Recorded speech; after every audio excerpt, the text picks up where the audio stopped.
Si partimos de un Estado gigantesco, 40, 50, 60% del PIB, según el país europeo que escojamos, y un Estado bastante más respetuoso con las libertades, sería un Estado, una estructura estatal similar a la decimonónica, a la de la época del laissez-faire, a la época del liberalismo del siglo XIX, es decir, un Estado del 10% del PIB, significa que aquí hay que desestatalizar mucho. Es decir, muchas actividades que hoy desarrolla el Estado, si quisiéramos avanzar, y ahora os intentaré explicar por qué creo que es positivo, sería positivo avanzar, si quisiéramos avanzar hacia un Estado apreciablemente más pequeño, del 10% del PIB, o incluso más pequeño, pero pongámonos en el 10% del PIB, deberíamos desestatalizar muchas actividades que hoy consideramos consustanciales al Estado.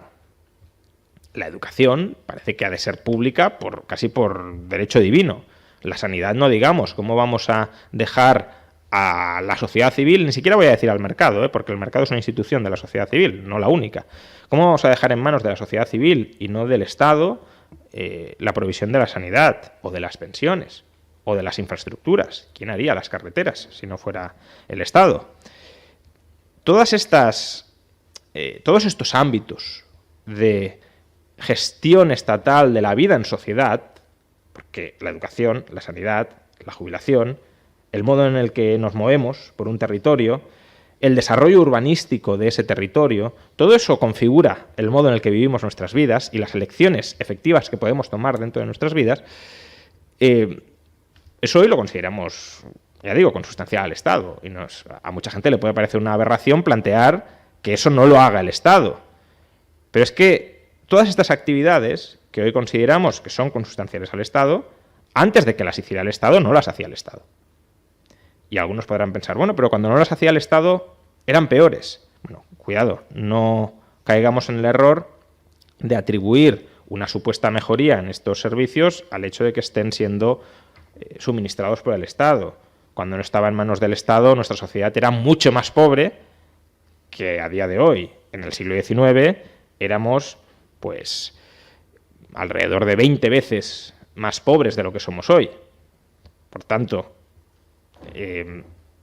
si el Estado hubiese intentado desempeñar ese tipo de actividades en el siglo XIX, habrían sido absolutamente ruinosas o desastrosas. De hecho, si no las suministraba es porque el Estado no tenía capacidad para hacerlo, no porque no quisiera, sino porque no tenía capacidad para hacerlo.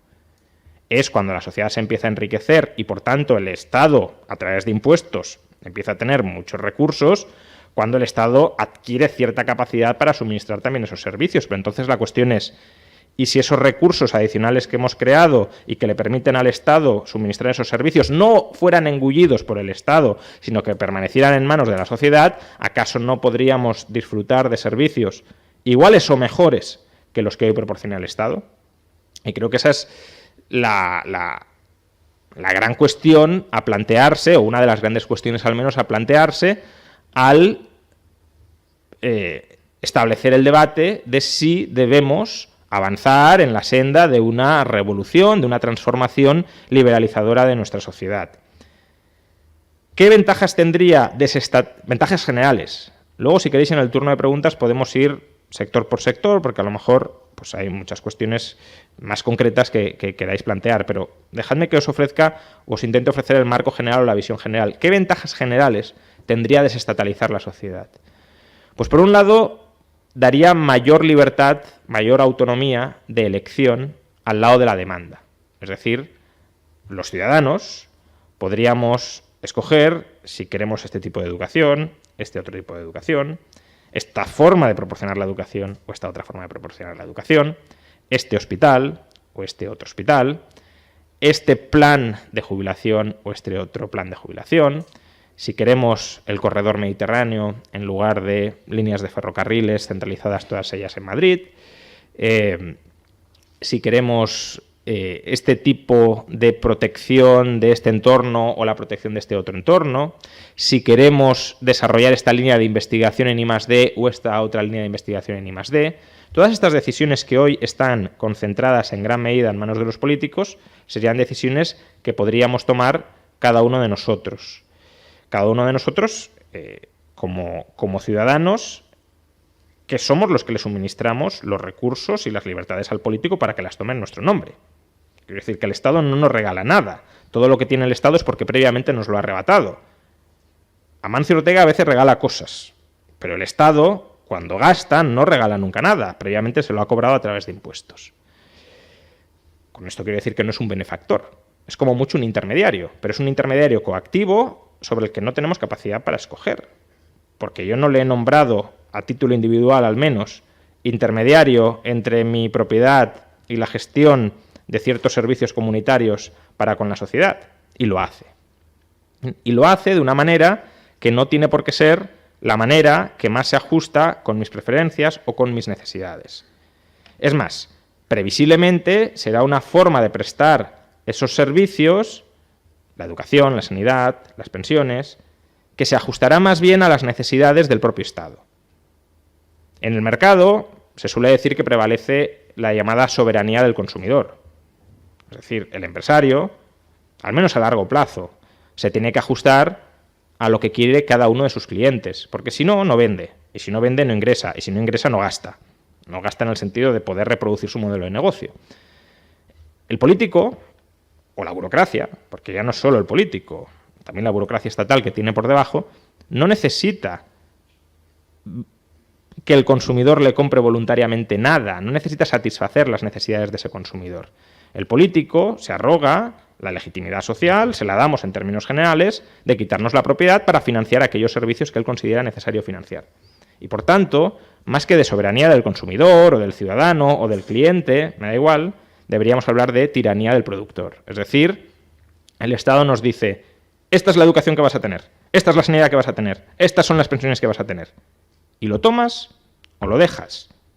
Yo no le puedo decir al Estado, no te encargues de proveerme este servicio que me estás cobrando, porque ya me lo voy a buscar yo por otro lado. El Estado me lo cobra y lo gasta como él quiere. Y luego yo tengo dos opciones. Si después de desplumarme fiscalmente todavía me queda un remanente de renta y quiero escapar del Estado, puedo buscar, si el Estado lo deja, que ni siquiera en todos los países existe esa opción. En Canadá, por ejemplo, la sanidad privada está prohibida. O sea que incluso las cosas son susceptibles de empeorar en nuestro entorno.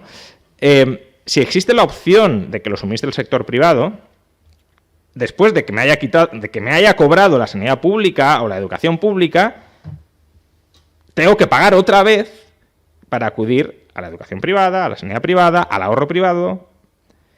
Pero es que además esas opciones alternativas al Estado o al suministro de servicios públicos están hiperencorsetadas e hiperreguladas en los términos en los que pueden ser suministradas, o prohibidas, como en el caso de Canadá, o muy encorsetadas.